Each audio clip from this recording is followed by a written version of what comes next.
Welcome back to This or That, a Hoops podcast. I got my brother just with me right here. Got Matt to my left, got 12 to my right. It's all going to be all right. TOT Tuesday. Welcome back, though. Today we're talking about Zach Lavine, potential landing spots. Hint, hint. Somewhere he'd be a great fit. We're going to banter about that a little bit. We're going to have a couple dialogues about it. Let's just get a feeler from the gang, as usual. Once I do these intros, I normally look for a feeler out of you guys. Do you think Zach's going to be out of here in the coming weeks, month? What do you think we're looking at? I would say probably by the latest. Special if they could do it before Christmas. Yeah, I think the latest is Christmas. I think he's out before then. I don't know. I feel like it's been on the horizon for a long time. The Bulls should have blew it up years ago.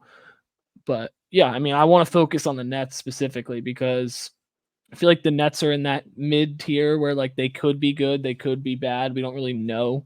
But no, I said before the season that getting Zach Lavine would be a really good play for the Nets. I said getting Zach would, I think, put them up a level, in my opinion. And I'm glad that he's on the move, and I hope he does go to the Nets for your sake. So you can. Now I have two things I want to say. One, I'm going to propose a trade package to the Chicago Bulls as an executive of the Brooklyn Nets organization. Two, is this TOT Bance, or is this an actual possible trade? I haven't heard any rumors of the Nets. I also haven't. That's why I asked. I haven't heard any rumors of anything. So all I know is that he's available to be traded. All right. Well, you know what we're going to do? We're going to start the rumors right here. It says, all right, here we go. Yeah. It says the Miami Heat, the Lakers, and the Sixers are expected to consider a trade for Zach Lavine. None of those are going to happen. None of those. The only one would be the Heat. That would be the only one that I would You're tripping. I don't think it'll happen because the Heat are too cheap. But I think Tobias Harris. But I don't think the Sixers don't want Tobias. Yeah, the Sixers don't need to give up anyone. They're 8-1 or 9-1. Like they're playing good ball right now. Yeah, if I'm Philly, I'm not touching my core. Yeah, I'm not touching any of that right now. Now the Lakers, so that's another conversation. Everybody wants to go live in LA, so. Yeah, well, that was because of the interview with Zach Lavine. Said he would love to play with LeBron and a dominant big man from like 3 years ago. But I prepared a package. Whoa, slow down, gang. If you're liking this content here, I really appreciate it if you'd like, comment, and subscribe. It's free. It takes 0 seconds. I make sure to like, comment, and subscribe to all the creators I like watching because I know it makes a huge difference for them, just like it makes for us. Stick with us. TOT Faithful, we love you guys. Please like, comment, subscribe, and check out more videos. With the help of Matt, and I think this is a fucking Joe Ingles sucks. And I think this is a fair package. Chicago, you could reach out to me via email, thisorthatpodcast0@gmail.com. We are prepared to offer Spencer Dinwiddie, Royce O'Neal, and 2 first-round picks. I think that should get it done. I think the money would work out. I think they're Dinwiddie and Royce are. Dinwiddie, I think, is like. Oh, Joe Ingles sucks. I mean, you might have to throw in a random feeler at the end of the bench, but I love our bench, and that's where it gets dangerous. You'd have to throw in someone like one of the rookies that you drafted. Oh, okay, yeah, I have no problem with that. They're not getting any burn anyway. It would probably have to be one of the first round picks. It'd have to be Dariq Whitehead or Noah Clowney. So we'll give away Noah. Here's what I will say. If you know the pod, if you're a friend of the program, you know my qualms with Dinwiddie. If you didn't see Matt's tiers, go check Matt's tiers out. Dinwiddie is a Six Flags player. Dinwiddie is the biggest pain in my ass. So I would have no problem letting him go. Now, Royce, me and Rolls go back, way back, dude. Royce is my guy. Matt wants Royce. I do want Royce. Which is how you know he's elite. I saw a crazy stat about Royce that like 19 of his 20 field goals at one point were made threes, and he had 1-2. So if you're Chicago, you're getting a prime 3-and-D guy. He'll give you 32 minutes a game, playing hard, not getting gassed. He's going to guard the other team's second best player well-ish, and he's going to make open threes. He's going to chuck some open threes, and he's going to miss a ton. But he's a good addition, and I think those two players are veterans. Those two players can help their locker room out a lot and change the culture over there a little bit. And you're getting 2 first-round picks. Now, Zach Lavine fitting in with the Nets, I think he would be a spectacular fit. Showtime Brooklyn. Him and Mikal are both big, can both shoot, can both create, can both run. And Zach Lavine is not – this you have to take this with a grain of salt. Zach Lavine's an underrated defender.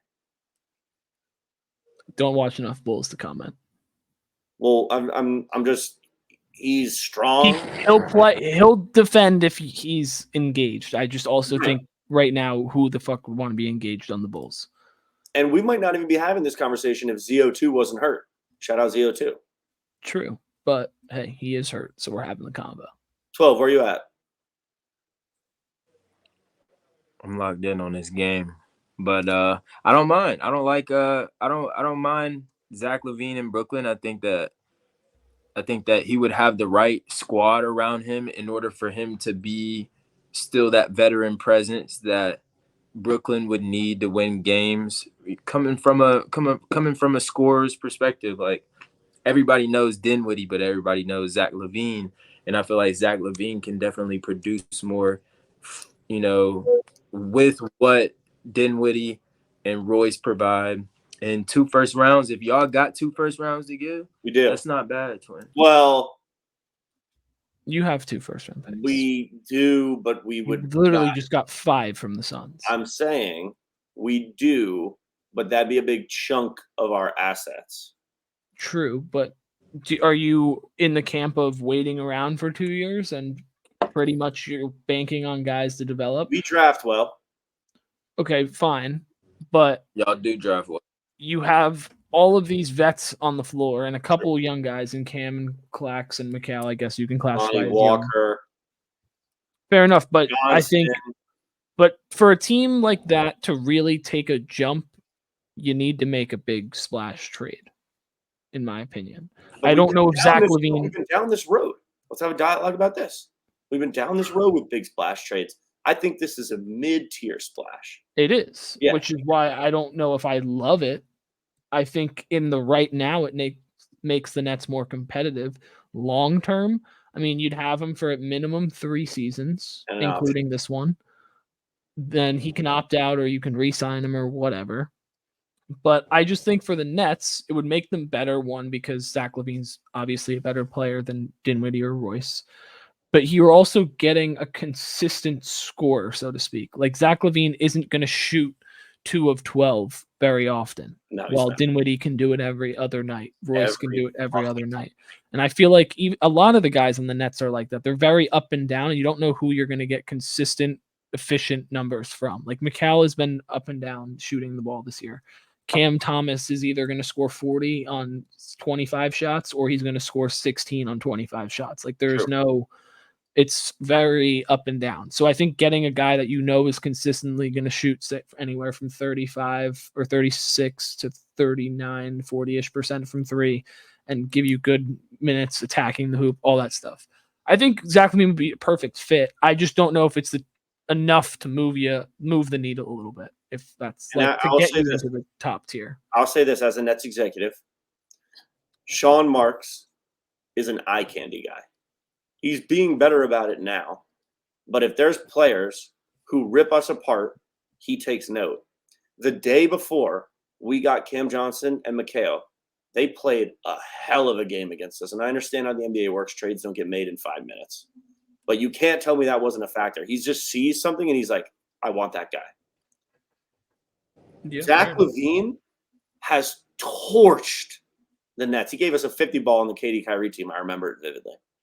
There's been multiple games that he's had. I need to look at the stats on this, but I'm pretty sure there's been multiple games he's had over 35 against us in the last 3 years. His play style fits New York City. Come catch some lobs off the backboard, bro. Come to the fucking Mecca. Come to the Clays. I think it's a great fit. He wouldn't be the best player on the team. He's the kind of guy that's going to come into a system. He's not going to, Obviously, we have only seen it once. It's not a big sample size. But he's the type of guy that's going to come into a team. He's going to come to work. He's going to be a good veteran presence. He's going to make shots. He's a good late game scorer. And I think he'll be a great fit for what we're building timeline-wise and vibes-wise. Yeah, by the end of his current contract, he'll be 30. I think that's similar to what Mikhail's on, if I'm not mistaken. Okay, but close enough. So you have your vets that are going to be kind of going up a little bit and then slowly come down while your other guys are getting into their prime. I like the trade a lot. I don't know. I'm going to reiterate it again. I just don't know if it puts you in that tier 1 of teams. I think it puts you in the same realm as the Knicks, the Cavs, maybe the Hawks, but I feel like you're already kind of in. I think you're on the high end of tier 3, and I think it would put you firmly into tier 2 in the East. And you know how Sean Marks works towards the deadline. He does these little tic-tac moves, so I'm sure that won't be the only thing we get if we get him. He'll make a couple little moves and some splashes that hopefully help players complement each other, which he's done in the past. Zach, this is a formal invitation from Nets Mafia, dude. We'd love to have you. I think it'd be a good fit. I've seen what you could do against us. He hit a buzzer beater against that KD team. That's what I'm thinking about. So Sean Marks knows what he sees. He's the kind of guy that takes notes. So. Yeah, no, I think the trade would be interesting. I hope it happens. It's not currently being rumored, but hey, you never know. What's it called? The latest trade that just happened, the Dame trade. The Bucks weren't rumored at all, and he's on the Bucks. So my concern is just making it happen. I think it's going to be a great fit, and it's going to work out if he gets there. I just don't know if he even is thinking of it as an option. Wow. And that takes away some touches from Cam Thomas. That's a conversation for another day. Which is probably a good thing. But like, comment, subscribe. We'll see you guys next time. Let us know, Nets fans, if you think this would be a good or bad move. But we'll see you guys soon. Peace.